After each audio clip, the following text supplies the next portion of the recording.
So welcome back everyone to another episode on Ang's channels. Today is just a short video in order to somewhat review my portfolios as well as to update what I have sold and what I have buy.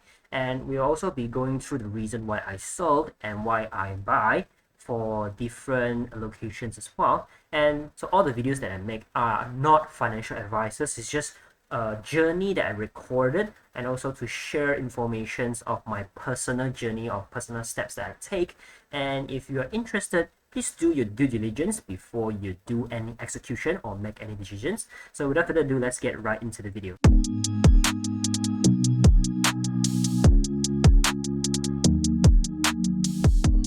So over here is my portfolio. So back in one of the old videos, right, I actually screenshot from my phone view of my equity holdings, and from there on you can actually see what I actually bought during that time. However, it does not actually change much since then, because as you know, I actually occupy a buy and hold strategies in terms of long-term holding good quality companies. So just an update is that I actually sold part of my IBKR stocks, which is you can see the realized profit, which is $92, and I actually have 12 shares previously. I sold 5 of them in order for me to buy Duolingo, and I only bought one of them, and I was expecting to add more if Duolingo actually drops further. So the reason why I sold IBKR does not mean it's actually a company that switched in terms of sentiments is a bad company. No, it's just that I really need that liquidity for me to enter a Duolingo, which could be a potential great investment for me in my view, which I'm going to show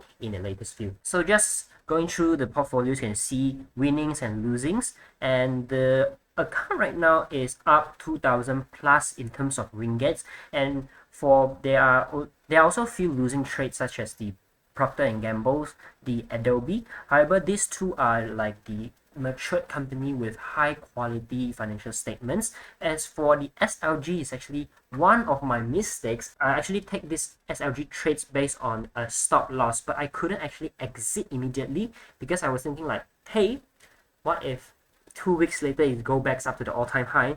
So this is a real-time example of trading. You have stop loss, you have take profit. So if it hits your stop loss, please exit, move on to the next trade. This is what you will experience in terms of losses. I'm now down currently 200 USD. However, I still being able to cover up with my other winnings investments, and I was planning to exit this trade after few recovery, just to reduce some amount of losses. So one of the reasons why I sold IBKR is actually its overextension. So you would ask, why don't you sell other stocks like Amazon, Nvidia, your ASML, Google? They are also in the form of overextension. Why don't you sell them? Because going through the fair value of the IBKR, right, is a company of one of my holdings, which by they actually extends too much or much greater than other companies, whereas its fair value is at $48. This is based on my calculation using PE ratios, which if you guys are interested, I will be sharing in future videos. But this is just my method, and it can be very different from others on the market or from the other analysis, but this is just how I evaluate, and basically it's just near to the 200 MA possible or almost all the time.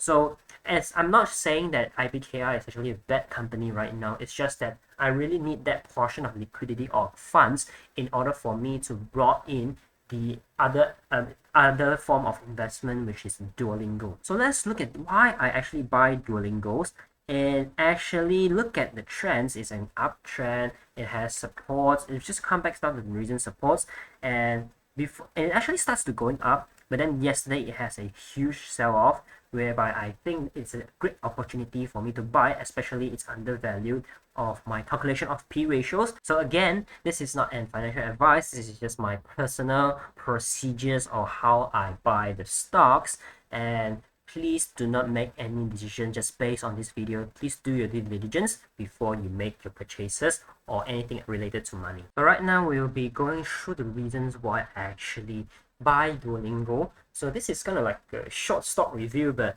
we will go into details on further reviewing Duolingo, but right now we're just going to look at the criteria of selecting high quality stocks which you can actually refer to my older video to look at what actually are the factors that we look at in order to choose a high quality stocks. So over here, we can see increasing revenue throughout the years. We also have the increasing net income, and also through the quarterly values, right? We can actually observe that it has created a yearly highs, which actually 1, 2, 3, 4. This is the fourth, and it actually create higher net income throughout or compared to the previous quarters.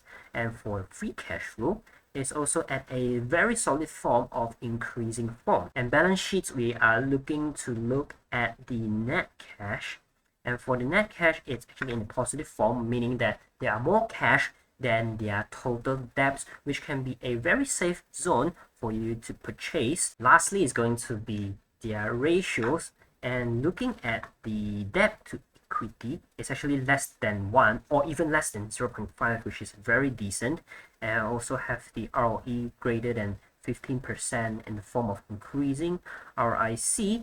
A bit missed, but I do think that RIC at 8% is also a quite decent. And as for the economic mode score, it's actually at not very good, but at 6.8. But overall, look at the financial status. It's a very strong company that throughout from its net income is being able to provide a predictable value of net incomes and more profits to their shareholders. So basically, that is the reason why I sold part of my IBKR and buy into our Duolingo over here. So for IBKR, if the price of the stocks manage to pull back to a certain level where I'm more comfortable to buy in, I will actually to add on more if I have the funds or liquidity available to purchase it. As for Duolingo, if the stock price, right, is that if it does not make any sense, it just goes down, I would be willing to add more at this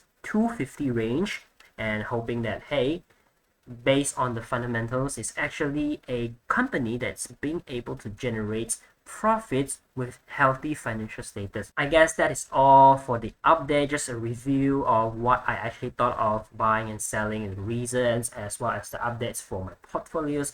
And if you are actually gaining insights from this kind of video, right, if you want to support me, you can actually click the thumbs up, share the video, subscribe to my channels, and I will see you on the next updates and also other types of videos as well. So yeah, goodbye.